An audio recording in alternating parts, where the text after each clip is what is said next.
हमने last lecture में पढ़ा, क्या पढ़ा हमने? Wheatstone bridge. अब क्या है Wheatstone bridge? Wheatstone bridge is a special network of 5 resistances जिसमें कोई भी किसी के साथ पैरेलल या सीरीज में नहीं था।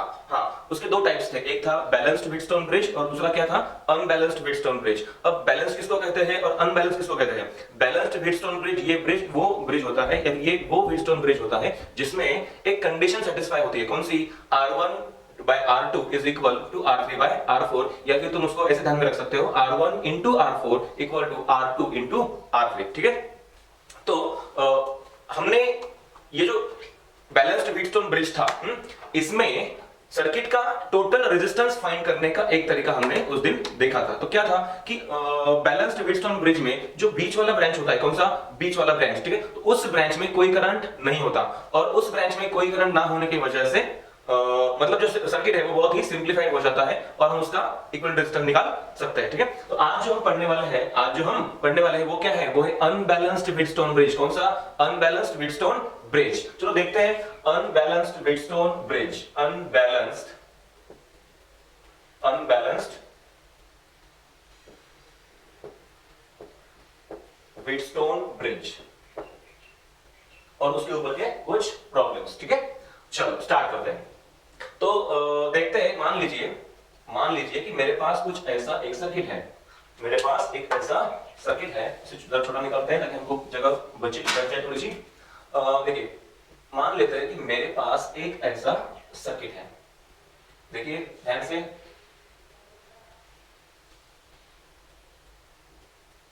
ठीक है, और यहां भी एक रेजिस्टेंस है, ये इस तरह से मान लीजिए ये 2 ओहम, ये 2 ओहम, ये 2 ओहम, ये 1 ओहम और ये भी क्या है? 1 ओहम। ठीक है, और इसको ऐसे दो पॉइंट्स के बीच जोड़ा गया है। मान लीजिए यहां इसके अक्रॉस एक बैटरी भी हो सकती है, बट क्या ये व्हीटस्टोन ब्रिज है? यस। R1, ये R2, ये R3, ये R4 और ये बीच वाला ब्रांच कौन सा है? R5 का ब्रांच है, बराबर है। हाँ, बट क्या ये बैलेंस्ड व्हीटस्टोन ब्रिज है? नहीं है। क्यों? क्योंकि R1:R2 कितना है? 1:1 और ये है 2:1। तो ये जो कंडीशन है, कौन सी condition? R1/R2 is not equal to R3/R4। इसका मतलब है ये व्हीटस्टोन ब्रिज तो है, बट ये कैसा व्हीटस्टोन ब्रिज है? ये अनबैलेंस्ड व्हीटस्टोन ब्रिज है। और हमें क्या पूछा गया है? हमें पूछा गया है इस सर्किट का equivalent resistance. What we have to find? Find the equivalent resistance of this circuit. मैं क्वेश्चन यहां पे लिखता हूं, हमें पूछा है फाइंड इक्विवेलेंट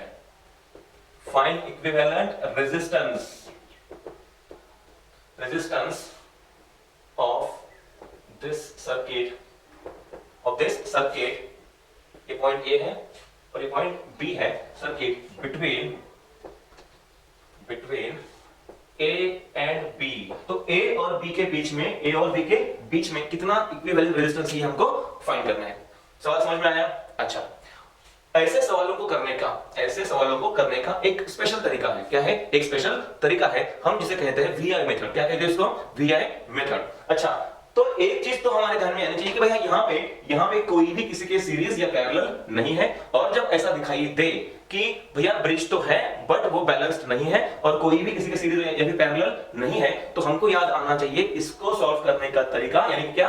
VI मेथड। ठीक है, तो व्हाट इज VI मेथड? चलो मान लेते हैं, तरीका काम करते, थोड़ी सी जगह अवेलेबल कर देते हैं यहाँ पे, देख लो।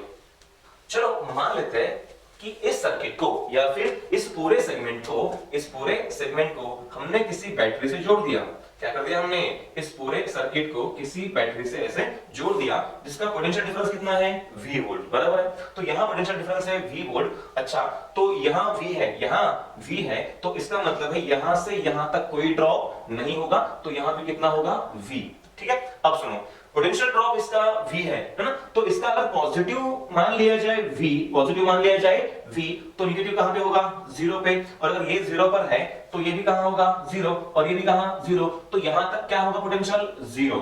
सुनिए एक बार फिर से, ये बैटरी का पोटेंशियल डिफरेंस है V वोल्ट, मतलब V वोल्ट की बैटरी है। अगर इसका पॉजिटिव मान लिया जाए V, तो नेगेटिव कितना होगा? 0। और अगर ये V है, ये कनेक्टिंग वायर है, तो यहां तक इसका कोई पोटेंशियल ड्रॉप नहीं होगा। वैसे ही यहां अगर 0 है तो इस वायर के अलावा कोई ड्रॉप नहीं होगा, तो इसका मतलब यहां पे क्या होगा? 0 वोल्ट। बात समझ में आई? अब सुनिए, मान लो कि यहां से, कहां से? इस ब्रांच से टोटल करंट पास हो रहा है कितना? I। कितना? आई। ऑलराइट, तो मैं लिख सकता हूं और एक और चीज मानते हैं, देखो ये भले बैलेंस्ड व्हीटस्टोन ब्रिज हो या अनबैलेंस्ड व्हीटस्टोन ब्रिज हो, कोई भी सर्किट अगर कैसा भी हो उसका कुछ ना कुछ तो आर इक्विवेलेंट होगा ही। मतलब इस सर्किट का कुछ ना कुछ नेट रेजिस्टेंस होगा। अब वो कैसे कितना होगा क्या होगा ये बात की बात है, हाँ, बट ये इसका कुछ ना कुछ छोटा बड़ा आर इक्विवेलेंट होगा। चलो मान लेते हैं कि इस पूरे सर्किट का या फिर ए पॉइंट और बी पॉइंट के बीच में जो पूरा सर्किट है उसका रेजिस्टेंस है आर इक्विवेलेंट। कितना है? R equivalent. तो सुनो मैं लिख सकता हूं, मैं कह सकता हूं R equivalent is equal to V divide by I. बराबर है कि नहीं? टोटल पोटेंशियल डिफरेंस वी जो हमने इसके अक्रॉस अप्लाई किया, देखो ये कितना है? v माइनस 0 v, और इन दोनों के बीच जो रेजिस्टेंस है टोटल इक्विवेलेंट वो कितना माना? R equivalent. करंट कितना जा रहा है? I, तो मैं लिख सकता हूं R equivalent is equal to what? V by I। Alright, अब सुनो, अगर मान लेते हैं कि इस पूरे I में से कुछ करंट यहां गया, कितना गया? I1, और कुछ करंट यहां गया, कितना? I2। तो इसी इक्वेशन को हम ऐसे लिख सकते हैं V divide by I1 plus I2। बात समझ में आई? अब सुनो, क्या हम इस I1 और I2 को V के टर्म्स में निकाल पाए? कैसे? V के टर्म्स में, मतलब इन टर्म्स ऑफ V। अगर इन I1 I2 को अगर इन टर्म्स ऑफ V हम लिख सके तो ऊपर का V और नीचे का V क्या हो जाएगा? कैंसिल। तो हम R इक्विवेलेंट निकाल सकते हैं। So we have to find a way to write I1 and I2 in terms of this V के टर्म्स में हमको इसको लिखना है। ठीक है, चलो एक काम करते हैं। क्या कर सकते हैं यहां पे हम एक काम, देखिए मान लीजिए, चलो मान लीजिए ये जो पॉइंट है कौन सा वाला? ये पॉइंट, चलो मानते हैं इसका पोटेंशियल कितना है? x, और इसका कितना पोटेंशियल है? y। अब दोनों सेम हो जरूरी नहीं है, सेम हो भी सकता है और सेम नहीं हो सकता, हमें पता नहीं है, और चांसेस तो ये सेम होगा ही नहीं। क्यों ये सेम क्यों नहीं होगा? अगर इस 1 ओम में से कुछ करंट फ्लो होगा तो जाहिर सी बात है ये दोनों पोटेंशियल सेम नहीं होंगे। सुनिए, जब ब्रिज बैलेंस था तब इस ब्रांच में कोई करंट नहीं था। क्यों नहीं था? क्योंकि ये दोनों पॉइंट्स कैसे थे? सेम पोटेंशियल पॉइंट्स थे, इसीलिए यहां कोई करंट नहीं था। अब अगर ये ब्रिज बैलेंस नहीं है तो इसका मतलब है यहां से करंट पास हो रहा है, और अगर यहां से करंट पास हो रहा है तो डेफिनेटली ये दो पोटेंशियल सेम नहीं होंगे। ठीक है, तो चलो मान लेते हैं कि इसका पोटेंशियल है x और इसका कितना है? y। अब देखिए, मैं पहले यहां पे जंक्शन लॉ अप्लाई करूंगा और इसको सबसे बड़ा मानकर, ये हमने पहले देखा है, जब हम किसी अननोन पॉइंट पे जंक्शन लॉ अप्लाई करते हैं x मान के, तो हम क्या करते थे? हम इस पॉइंट के पोटेंशियल को सबसे बड़ा मानते थे और करंट लॉ यानी कि जंक्शन लॉ अप्लाई करते थे। वैसे हमको यहां पे भी करना है। चलो मेरी हेल्प करना है आपको, और सब लोग को ध्यान देना है। सुनो, अगर मैं यहां पे जंक्शन लॉ अप्लाई करता हूं तो मैं यहां क्या लिख सकता हूं? सुनिए, और सारे करंट्स यहां से बाहर निकलेंगे। हमने माना था या फिर हमने पहले किया था कि जब जहां पे हम जंक्शन लॉ लगाते हैं उस पॉइंट के पोटेंशियल को सबसे बड़ा मानो और सारे करंट्स वहां से आउटगोइंग निकालो और इक्वेशन लिखो I1 plus I2 plus I3 plus dot dot dot equal to what? 0। और जब मैं यहां पे जंक्शन लॉ अप्लाई करूंगा तब इस पॉइंट के पोटेंशियल को सबसे बड़ा मानूंगा और फिर again I1 plus I2 plus I3 equal to 0। देखिए, तो जब यहां पे जंक्शन लॉ अप्लाई करूंगा तो मैं लिख सकता हूं क्या? x माइनस v, यानी कि जो इधर करंट गया वो x minus v divide bye 2 plus x minus y divide by 1 plus x minus 0 divide bye कितना? 2 इज इक्वल टू व्हाट? 0। जाहिर सी बात है ना, I1 plus I2 plus I3 equal to 0। The net summation of all the currents at any junction is equal to 0। यही हमारा क्या है? Kirchhoff's first law या किरचॉफ्स करंट लॉ या किरचॉफ्स जंक्शन लॉ। ठीक है, अब सुनिए, तो मैं यहां पे लिख सकता हूं, देखो यहां पे 2 यहां पे 1 है, तो इसको अगर हम 2 से मल्टीप्लाई करें ऊपर नीचे तो सब क्या हो जाएगा? सेम। तो ये मैं लिख सकता हूं कि ये देखिए 2x एलसीएम वाला मेथड, तो ऊपर और नीचे क्या करो? 2 से मल्टीप्लाई करो, ये सब क्या हो जाएगा? सेम, और ये 2 उधर 0 को मल्टीप्लाई हो जाएगा। तो मैं लिख सकता हूं 2x माइनस v, सॉरी यहां नहीं करना है, मल्टीप्लाई उधर करना है। देखिए, हाँ, तो यहां लिख सकता हूं मैं x minus v plus 2x minus 2y plus x is equal to what? 0। इसका क्या मतलब है? देखिए x, ये x 2x और ये x, तो ये मिलके हुआ 4x। कितना हुआ? देखिए x 2x x 4x, ये -2y is equal to what v, ये बना अपना इक्वेशन नंबर 1। बात समझ में आई। अब सिमिलरली यहां पे जंक्शन लॉ अप्लाई करना है हमको, इसको सबसे बड़ा मानकर, मतलब इस पॉइंट की पोटेंशियल को सबसे बड़ा मानकर, अगर ये सबसे बड़ा है तो सारे करंट यहां से आउटगोइंग होंगे, उनका समेशन क्या होगा, 0 होगा। तो मेरी हेल्प करना है आपको, चलो बोलिए ये y minus v divide bye 2, देखो ना y minus v divide bye 2, potential difference divide by resistance y minus v divide bye 2 plus y minus x। अब मैंने इसको सबसे बड़ा माना है, इसलिए y minus x divide by what 1 plus y minus 0 divide by 1, y minus 0 divide by 1 equal to what 0। Net summation क्या हुआ इसका भी 0। अब देखिए यहां 2 है, यहां 1 1 है, इसका मतलब है इन दोनों को 2 से मल्टीप्लाई करना पड़ेगा ताकि ये सब क्या हो जाएगा, इक्वल। तो कैसे लिखेंगे हम इसको, देखिए ये y माइनस v, इसको 2 से मल्टीप्लाई करना है तो ये हो जाएगा 2y माइनस 2x, इसको भी 2 से मल्टीप्लाई करना है plus 2y equal to what 0। Alright, अब y काउंट करो, 1 ये प्लस 2 मतलब 3 और ये 2 मतलब 5y, कितना हुआ 5y। ये देखिए y plus 2y 3y 3y 2y 5y और ये minus 2x plus 5y is equal to what, ये जो माइनस b है उधर जाएगा तो प्लस b हो जाएगा। तो ये रहा हमारा इक्वेशन नंबर 2। ऑलराइट, तो इस तरह से हमने दो इक्वेशन यहाँ पे बना लिए हैं। अब इसको सॉल्व करते हैं, क्या आपने ये सब लिख लिया है? ऑलराइट, हाँ, तो हम थोड़ी सी यहाँ पे जगह अवेलेबल कराएंगे ताकि हम ये सब लिख सके। चलो देखिए, तो मेरे पास दो इक्वेशंस कौन से बने, मेरे पास दो इक्वेशंस ऐसे हैं। ये है पहला इक्वेशन जो क्या है 4x minus 2y is equal to what v, और ये हमारा नंबर 2 वाला इक्वेशन जो है कि minus 2x plus 5y and that is also equal to what v। इन दोनों को हम साइमल्टेनियसली सॉल्व करते हैं। चलो देखो इधर ध्यान देना है, c इसको 2 से मल्टीप्लाई करो और बस उसको ऐड कर दो। तो ये 4x minus 2y is equal to v, 2 से मल्टीप्लाई किया इसको तो minus 4x plus 10y। Alright, हाँ, minus plus 10y equal to what 2v, ये कट जाएगा, ठीक है। तो बचेगा कौन, ये बचेगा plus 8y is equal to what 3v plus 8y equal to 3v, यानी कि y इक्वल टू आएगा 3v बाय 8। कितना है y equal to 3v by 8। अब देखिए ये y क्या है, ये इस पॉइंट का पोटेंशियल है ना, ये इस पॉइंट का पोटेंशियल है जो हमको मालूम चला, वो कितना है 3v बाय 8। तो मैं यहां लिख देता हूं, इस पॉइंट का पोटेंशियल है y is equal to 3v by 8। Alright, हाँ, नाउ अब मैंने y को निकाल लिया, इस y की वैल्यू इन दोनों में से किसी भी एक में पुट करके x निकाल सकते हैं। तो कैसे निकालेंगे x, देखो, हाँ, ये y की वैल्यू मैं इसमें पुट करता हूं। देखो y है 3v बाय 8, y कितना है 3v बाय 8। अब देखिए ये 4x माइनस 2, y कितना आया 3v by 8 equal to what v। तो 4x इज इक्वल टू ये v माइनस उधर जाके क्या हो गया प्लस 3 टू 6v बाय 8, यानी कि 4x is equal to 14, 8v plus 6v 14v divide by 8 इधर का 4 अगर इधर आ जाएगा तो क्या हो जाएगा 8 4 जा 32 and finally you can write 2 7 जा 7v and 2 16 जा, तो x हुआ 7v by 16। I repeat, चलो देखते हैं, ये हुआ 2 7 जा और ये, हाँ, तो ये हुआ 7v by 16।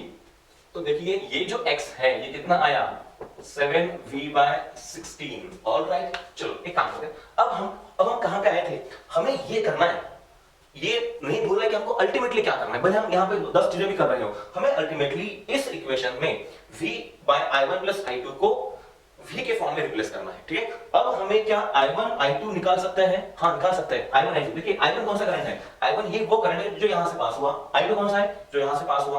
अब मुझे यहाँ का पोटेंशियल पता है और यहाँ का ही पता है, तो मैं i1 i2 निकाल सकता हूँ। देखिए फिर i1 कैसे निकालना है, अब सुनिए, यहाँ थोड़ा सा आपको सरप्राइज मिलेगा। देखिए I1 क्या है, I1 यहां से पास जो हुआ था वो करंट है। ये कैसे निकालना है, potential difference divide by resistance. कितना है पोटेंशियल डिफरेंस, देखिए इस पॉइंट का है v, इस पॉइंट का कितना है 7v बाय 16 है ना, 7v बाय 16। हाँ, फिर I2 का क्या है, इस पॉइंट का v, इस पॉइंट का 3v बाय 8। हाँ, तो मुझे इन दोनों के अक्रॉस पोटेंशियल डिफरेंस पता है, तो मैं I1 I2 लिख सकता हूं। जरा देख लिए यहाँ पे, एक काम करते हैं डायरेक्टली इस फॉर्मूला को हम इसी को कंटिन्यू करते हैं। देखो अब यहाँ पे तो मैं आ चुका था क्या कि R equivalent is equal to V divide by I1 plus I2। Alright, सुनो ये V, I1 क्या है? इस ब्रांच वाला करंट कैसे निकालना है? Higher minus lower. अरे भाई तुम बोलोगे सर आपने तो पहले इसको हायर माना था। अरे भाई जब माना था तो मैंने जंक्शन लॉ अप्लाई करने के लिए टेम्पररीली इसको हायर माना था, जबकि ये एक्चुअल में हायर नहीं है। मैंने इसको टेम्पररीली जंक्शन लॉ अप्लाई करने के लिए हायर माना, हाँ, बट जब मैं एक्चुअली में करंट फाइंड कर रहा हूं तो मुझे पता होना चाहिए कि ये असलियत में हायर नहीं है, हायर तो ये है। ठीक है, तो देखो I1 कैसे निकालना है? पोटेंशियल डिफरेंस कैसे आएगा? पोटेंशियल डिफरेंस ये देखो, हायर V माइनस लोअर कितना 7V बाय 16, 7V बाय 16, ये हो गया potential difference divide by resistance 2, ये डिवाइड बाय 2 प्लस, अब बोलो I2, I2 तो यहां गया, higher V minus lower 3V by 8, 3V by 8 है ना, और रेजिस्टेंस कितना 2। तो देखिए इज इक्वल टू ये V डिवाइड बाय तो ये हो जाएगा 16V माइनस 7 मतलब 9V, कितना हुआ ये 9V divide by 16 to the 32 plus again देखो 8V माइनस 3V यानी कितना 5V and divide by what 16। बात समझ में आई? देखो 5V माइनस 3 होता है 8V minus 3V 5V divide by 8 to the 16। एक काम करते हैं, ये असलियत में है 5V बाय 16, बट अगर मैं सिंपलीफाई करने के लिए इसको अगर 10 डिवाइड बाय 32 लिख दूं तो कोई फर्क नहीं पड़ेगा। इसको मैंने लिखा 10 डिवाइड बाय 32 बस सिंपलीफाई करने के लिए। अब तुम बोल सकते हो देखो तो ये 32 सेम है ना, तो ये वैसे ऊपर जाएगा, ये बनेगा 32V डिवाइड बाय 9 प्लस 10 यानी कितना हो जाएगा 19V, ये R इक्विवेलेंट और ऐसे ये V भी क्या हो जाएगा कैंसिल, तो हमारा आंसर आएगा 32 डिवाइड बाय 19 ओहम। वैसे ये बहुत ही ऊंचे स्तर का प्रॉब्लम है, बट हमने इसको सॉल्व कर लिया क्योंकि हमारे पास एक अच्छा तरीका है VI मेथड जो हमको ऐसे प्रॉब्लम्स करने में हेल्प करेगा। ठीक है, तो एक प्रॉब्लम मैंने कर लिया है, एक और कर लेंगे ताकि हमारी अच्छी प्रैक्टिस हो। देखो चलो एक और प्रॉब्लम हम कर लेंगे इस मेथड का।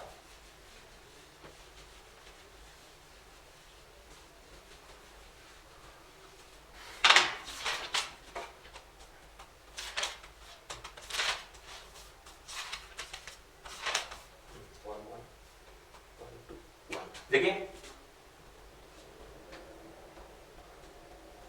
ये है हमारा circuit,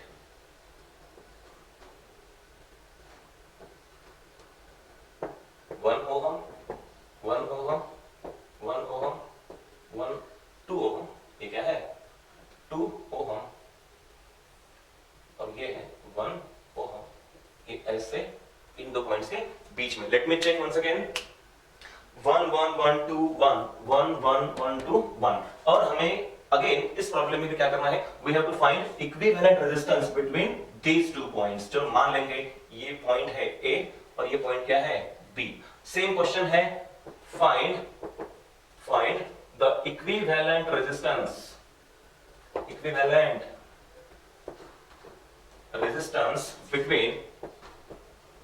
between A and B। सवाल समझ में आया? सेम क्वेश्चन है जो हमने पहले किया था। हमारे पास एक ऐसा अनबैलेंस्ड ब्रिजस्टोन ब्रिज है। अच्छा पहले ये बताओ ये जो ब्रिज है ये अनबैलेंस्ड क्यों है? क्योंकि यहाँ जो रेशो है देखो ये 1:1 है R1 R2 का, और R3 R4 का क्या है 1:2। तो ऑफ कोर्स कंडीशन सेटिस्फाई नहीं हुई, इसका मतलब है इस 1 ओम में कुछ ना कुछ करंट होगा, और अगर यहाँ से कुछ करंट पास होगा तो ये जो है ये क्या बनता है, ये बनता है अनबैलेंस्ड ब्रिजस्टोन ब्रिज। इसको सॉल्व करने का तरीका कौन सा है? यह है VI मेथड, है ना। तो चलो स्टार्ट करते हैं, जैसे हमने पहले किया था। क्वेश्चन तो तुमने लिख लिया होगा। हमें क्या करना है, हमें इन दो पॉइंट्स के बीच का नेट रेजिस्टेंस निकालना है। तो चलो मान लेते हैं इसको हमने जोड़ा एक बैटरी से जिसका पोटेंशियल डिफरेंस कितना है V है, कितना V। चलो तो ये है V वोल्ट की बैटरी। तो अगर मैं इस पॉइंट को मान लूं V तो इसको मान लूंगा 0, ये V तो ये भी V, ये 0 तो ये भी क्या हो गया 0।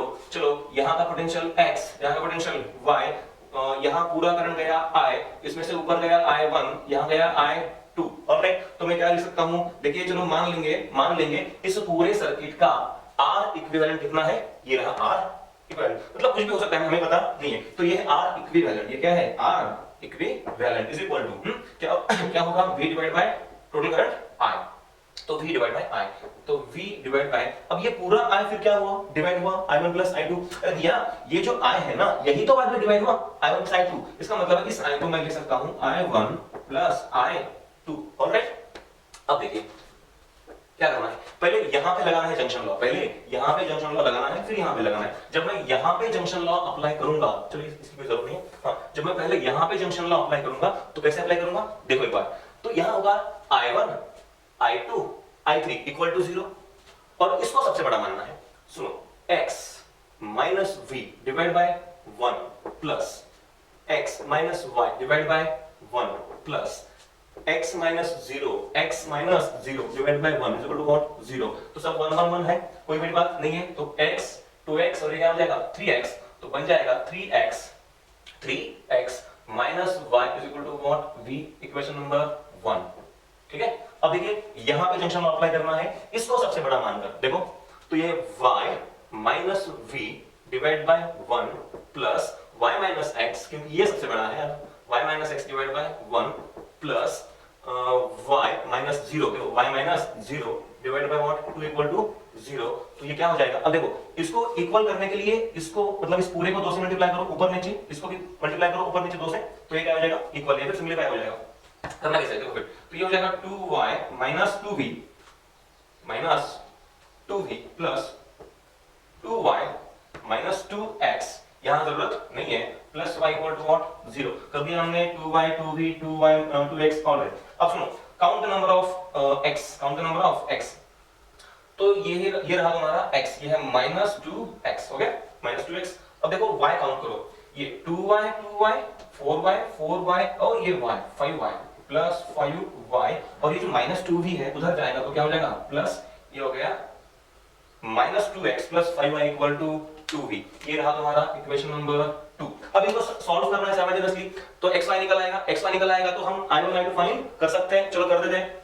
हाँ, बस इसको क्या करता हूं, इसको मैं ऊपर लिख देता हूं, जो हमारे काम का है वो हम रख देते हैं, बाकी सब निकाल देते हैं। देखो ये कैसे कि आपको बताया, तुमने शायद लिख भी लिया होगा, बस इसको ऊपर लिख देता हूं। देखो ये हो गया minus 2x plus 5y equal to what, 2v equal to 2v।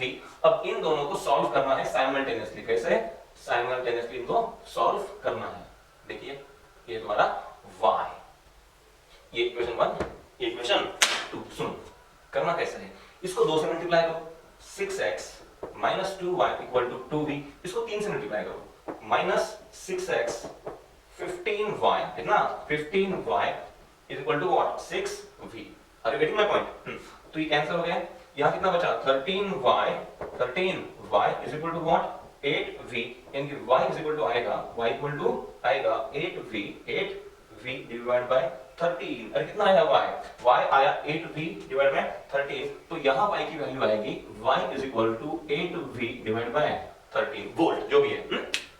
तो y निकल आया। अब इस y को यूज करो और क्या फाइंड करो, x फाइंड करो। देखो इस y की वैल्यू पुट करते हैं इन दोनों में से किसी भी एक इक्वेशन में। चलो 8v बाय 13 पुट करो, तो इसमें पुट कर देता हूं 8v बाय 13, कितना 8v बाय 13, तो 3x minus 8v by 13 equal to v, यानी कि 3x equal to v plus 8v divide by 13, यानी कि 13v प्लस 8 मतलब कितना, 13v प्लस 8 मतलब 21v डिवाइड बाय 13। ऑलराइट, तो x इज इक्वल टू आ जाएगा 21v डिवाइड बाय 13 3 39। अच्छा, या फिर इसको मैं ऐसे भी सिंपलीफाइड फॉर्म में लिख सकता हूं। देखो ये 3 1 जा एंड 3 7 जा, तो x इक्वल टू आएगा 7v डिवाइड बाय 13। अरे समझ आया कि नहीं आया? तो ये 7v डिवाइड बाय 13, तो x की वैल्यू है 7v डिवाइड बाय 13। ऑलराइट, चलो अब देखिए, अब जरा इधर देखिए, हमारा जो R इक्विवेलेंट है वो डिपेंड करता है I1 और I2 की वैल्यू पे, है ना। और I1 I2 को अगर हम V के फॉर्म में लिख सके तो हमारा प्रॉब्लम ज्यादा डिफिकल्ट नहीं है। तो सुनो, R equivalent is equal to V divide by I1 plus I2, ठीक है। अब देखिए I1 I2 कैसे निकालना है,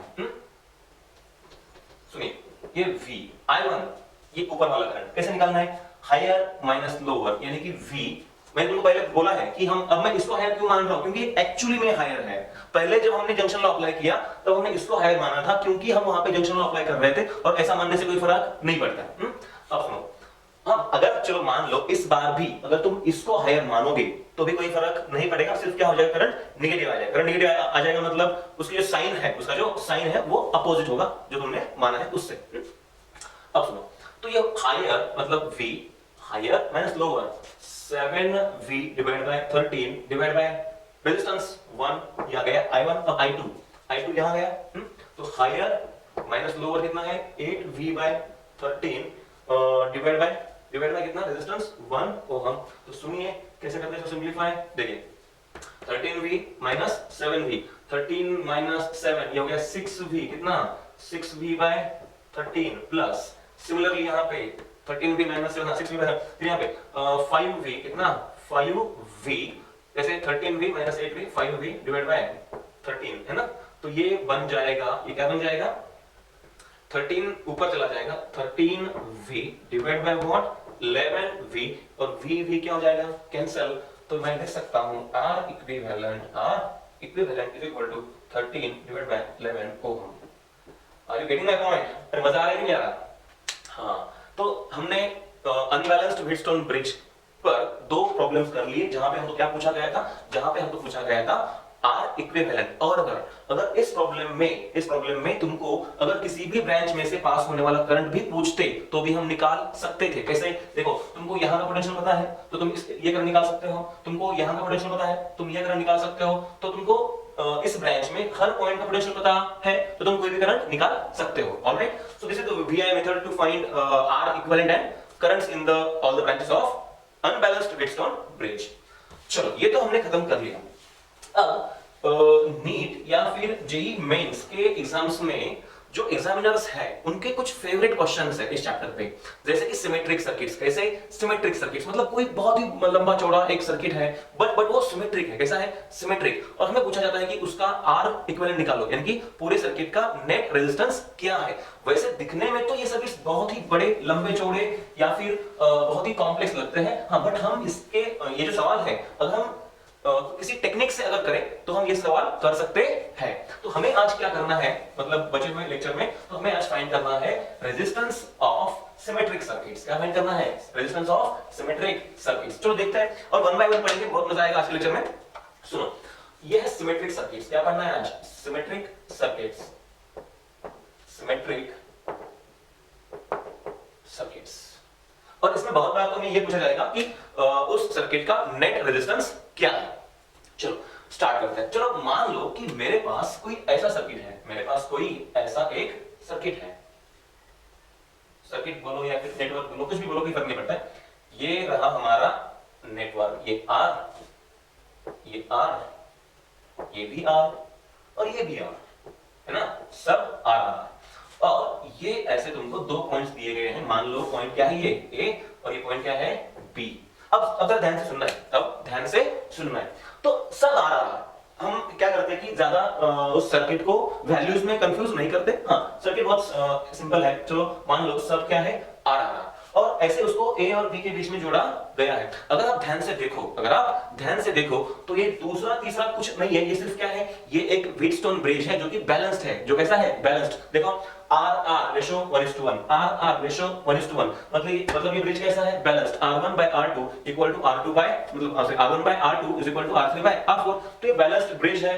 इसका मतलब है हमें पहले से पता है कि इस ब्रांच में कोई करंट नहीं है, कोई भी करंट नहीं है। हाँ, बट ये सिमेट्री से भी हम प्रूव कर सकते हैं कि इस ब्रांच में कोई करंट नहीं है। और मैं तुमको इस तरह के दो वेज बताऊंगा ताकि तुम कह सको कि इस ब्रांच में कोई करंट नहीं है। अब सुनिए, जो सिमेट्री का पहला तरीका है, कौन सा पहला तरीका, उसमें हम क्या करते हैं? उसमें हम जिन दो पॉइंट्स के अक्रॉस हमको रेजिस्टेंस निकालने को कहा गया है उसके परपेंडिकुलर बाइसेक्टर पे अपना हाथ रख देंगे। क्या कर देंगे? अपना हाथ रख देंगे। सुनो, तो ये रहे वो दो पॉइंट्स A और B। तुमको इनके अक्रॉस क्या निकालना है? इक्विवेलेंट रेजिस्टेंस निकालना है, बराबर है? हाँ, तो क्या करो, इसका जो परपेंडिकुलर बाइसेक्टर है वो कैसा होगा? ये ऐसा होगा। तो उस पे हाथ रख दो, अपना हाथ रख दिया। अब मेरे हाथ के दोनों साइड्स में जो सर्किट्स है वो बिल्कुल सिमिलर है। कैसे सिमिलर है? देखो, चलो मैं एक काम करता हूं, मेरा लेफ्ट हैंड में यहां पे रख देता हूं।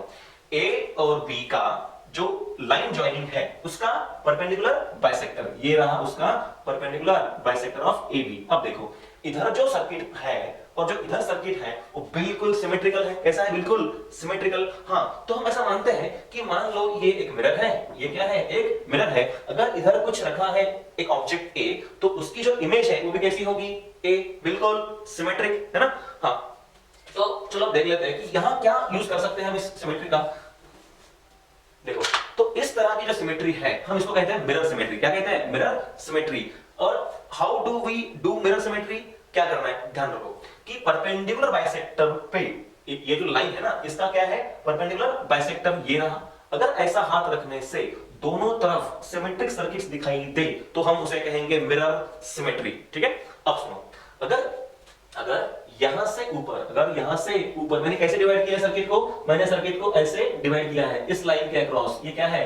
Perpendicular bisector. तुम ध्यान दे रहे हो कि नहीं? हाँ, देखो, तो ये है हमारा परपेंडिकुलर बाइसेक्टर। अब देखो, इस लाइन के इधर और इस लाइन के इधर दोनों बिल्कुल सिमेट्रिक है ना?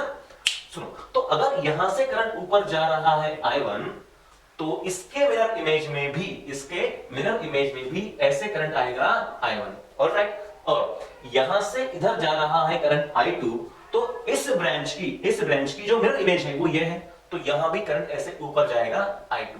देखो, R का मिरर इमेज R, इस R का मिरर इमेज ये R, I1 का मिरर इमेज I1, I2 का मिरर इमेज I2। मतलब ये जो लाइन है वो क्या काम कर रही है? ये एक मिरर है जिसकी ये क्या बनी है? इमेज। ऑलराइट? अब सुनिए, अगर यहां से गया I1 और वही I1 इस ब्रांच से आया, तो इसका मतलब इस ब्रांच में कोई करंट नहीं गया। Once again what I am trying to tell you, ये अगर I1 पूरा का पूरा इधर आता है, इसका मतलब यहां कुछ करंट नहीं गया। और दूसरी बात, ये I2 भी पूरा का पूरा अगर इधर आ रहा है, तो यहां से ऊपर भी कुछ नहीं गया। इसका मतलब इस ब्रांच के होने या ना होने से कोई फर्क नहीं पड़ता, है ना? इसका मतलब है हमने मिरर सिमेट्री से ये बता दिया कि भैया ये जो ब्रांच है, इस ब्रांच का होना या ना होना कोई मतलब नहीं है। मतलब यहां कोई करंट नहीं है, और ये हमने पहले भी प्रूव कर लिया था। कहां पे? व्हीटस्टोन ब्रिज में, है ना? तो ये तो ब्रिज ही था और यहां पे कोई करंट नहीं था। बराबर है? अब देखिए, अब क्या है? अब हमको पूछा है कि इसका R इक्विवेलेंट निकालो। सुनो, तो ये R सीरीज बना 2R, ये R सीरीज बना 2R पैरेलल, यानी क्या हो जाएगा? R। मतलब मिरर सिमेट्री से हमने इसको सॉल्व कर लिया है। एक बार फिर से, R 2R पैरेलल बन जाएगा R। ओके? एक और तरीका है जिससे हम इस सर्किट को सिंपलीफाई कर सकते हैं। देखो कौन सा तरीका है? मैं फिर से उस R को निकाल देता हूं जो हमें जरूरी है, और सुन लो कि जरा ध्यान देना है। अब सुनो, पहले तो हमने ये देखा कि व्हाट इज मिरर सिमेट्री। अब हम पढ़ेंगे फोल्डिंग सिमेट्री। क्या पढ़ेंगे हम? Folding symmetry. क्या होती है फोल्डिंग सिमेट्री? सुनो, जिन दो पॉइंट्स के अक्रॉस तुमको R इक्विवेलेंट निकालना है, उस लाइन पे हाथ रखो। ये A और B, तो A और B को जोड़ने वाली जो लाइन है ना, A और B को जोड़ने वाली जो लाइन है, उस लाइन पे हाथ रखो। रख दिया। अब जरा ऊपर देखो, ये R तो ये R, ये R तो ये भी R। तो ऊपर वाला सर्किट और नीचे वाला सर्किट बिल्कुल कैसा है? सिमेट्रिक। तो हमने क्या किया? हमने इस लाइन के अक्रॉस देखा कि ऊपर वाला सर्किट कौन सा वाला? देखो, ऊपर वाला सर्किट और ये नीचे वाला सर्किट कैसा है? बिल्कुल सिमेट्रिक है। ये R तो ये R, ये R तो ये भी R। हाँ, मतलब ऊपर का सर्किट और नीचे का सर्किट बिल्कुल सिमेट्रिक है। और अगर ये बिल्कुल सिमेट्रिक है तो मैं ये बोल सकता हूं, क्या बोल सकता हूं कि ये फोल्डिंग सिमेट्री है। कैसी है? ये फोल्डिंग सिमेट्री है। अब सुनिए, अगर ये सिमेट्रिक है तो मैं ये लिख सकता हूं कि अगर यहां का पोटेंशियल x है तो यहां का पोटेंशियल भी x है, यहां का पोटेंशियल y है तो यहां का पोटेंशियल भी कितना है? y। और अगर यहां का पोटेंशियल z है तो यहां का पोटेंशियल कितना है? z। समझ आया? तो यहां पोटेंशियल x तो यहां x, यहां y तो यहां भी y, यहां z तो यहां भी z। ऐसा क्यों? क्योंकि हमने देखा कि इस लाइन के ऊपर और इस लाइन के नीचे जो पूरा ब्रांच है वो कैसा है? सिमेट्रिक। तो ऊपर जो पोटेंशियल है x तो यहां भी x, यहां y तो यहां भी y, और यहां z तो यहां भी z। अब सुनो, क्या सुनना है कि ये वाला जो ब्रांच है, कौन सा? ये वाला ब्रांच। ठीक है? तो इस ब्रांच में वैसे भी अभी कोई करंट नहीं, क्योंकि यहां पोटेंशियल y तो यहां भी पोटेंशियल y, मतलब इस ब्रांच में कोई करंट नहीं है। तो क्या हम इसको निकाल सकते हैं? यस, हम इसको निकाल सकते हैं, या फिर रख भी दोगे तो कोई फर्क नहीं पड़ने वाला। अब सुनो, ये जो R जुड़ा है, ये R कहां पे है? X और Y के बीच में, है ना? और ये R भी कहां है? X और Y के बीच में। इसका मतलब ये R और ये R कैसे हो गया? पैरेलल, है ना? अगेन ये R है Y और Z के बीच में, और ये R भी क्या है? Y और Z के बीच में, मतलब ये R भी क्या हो गए? पैरेलल। तो सिंपली हम ऐसा कर सकते हैं, कैसा कर सकते हैं? देखिए सिंपली हम ऐसा लिख सकते हैं, जरा देखिए इधर, हाँ क्या करना है? ये देखो, हाँ ये R है X और Y के बीच में, तो ये R भी कहां था? X और Y के बीच में। फिर एक R था Y और Z के बीच में, कहां पे था? Y और Z के बीच में, यहां पे Z था, और ये R भी कहां था? Y और Z के बीच में। अब देखो R पैरेलल, इसको छोड़ दो अभी, हाँ R पैरेलल मतलब R/2, और R पैरेलल मतलब यहां भी R/2, और फिर ये R/2 और ये R/2 सीरीज, यानी कि नेट कितना हुआ? R, जो हमने पहले भी निकाला था। समझ में आया? हाँ, तो ऐसे हम सर्किट को, मतलब किसी बड़े सर्किट को सिमेट्री से बहुत ही सिंपलीफाई कर सकते हैं। और जो व्हीटस्टोन ब्रिज है, जो हमारा व्हीटस्टोन ब्रिज है, that is a simplest example, that is a very simple example of both the symmetries. एक बार और देख लेते हैं। Wheatstone bridge is a very simple example of both the symmetries, जहां पे दोनों सिमेट्री हम अप्लाई कर सकते हैं। एक बार चलो और देखते हैं, व्हाट इज मिरर सिमेट्री?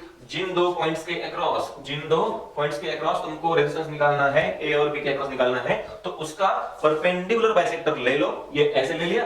अब दोनों तरफ देखो, इस और इस तरफ, दोनों तरफ का अगर सर्किट सिमेट्रिक हो तो उसे कहेंगे सिमेट्रिक सर्किट, कैसा? Mirror symmetric circuit. और अगर जिन दो पॉइंट्स के अक्रॉस हमको रेजिस्टेंस निकालना था, ठीक है, उसके अलोंग मतलब अलोंग AB के अलोंग, मतलब ये ऐसे ये अलोंग द लाइन। और अगर अलोंग द लाइन जॉइनिंग हाथ रखो और ऊपर नीचे दोनों सिमेट्रिक दिखाई दे, तो उसे कहेंगे फोल्डिंग सिमेट्री। क्या कहेंगे? Folding symmetry. And Wheatstone bridge, ये है हमारा व्हीटस्टोन ब्रिज। देखिए ये हमारा क्या है? Wheatstone bridge. तो Wheatstone bridge is the simplest form of both the symmetries, simplest form of the both the symmetries. देखो सब आर है, और सब आर होने की वजह से ये क्या है हमारा? ये है सिंपलेस्ट व्हीटस्टोन ब्रिज, जो दोनों तरह से सिमेट्रिक है। ऐसे हाथ रखो तो मिरर सिमेट्री, ऐसे हाथ रखो तो मिरर सिमेट्री, और ऐसे हाथ रखो तो फोल्डिंग सिमेट्री, और ये दोनों से सॉल्व हो सकता है। ठीक है, अब हम कुछ अच्छे सवाल इस सिमेट्री पे करेंगे। ठीक है, अगले लेक्चर में हम सिमेट्री पे कुछ बहुत ही अच्छे सवाल करेंगे। बस तुमको आज के लेक्चर से इतना ध्यान में रखना है कि using mirror symmetry and folding symmetry we can simplify a much complex circuit in a very simple way। ठीक है, तो अगले लेक्चर में हम इसके कुछ बहुत ही अच्छे और बहुत ही बढ़िया प्रॉब्लम्स पढ़ेंगे।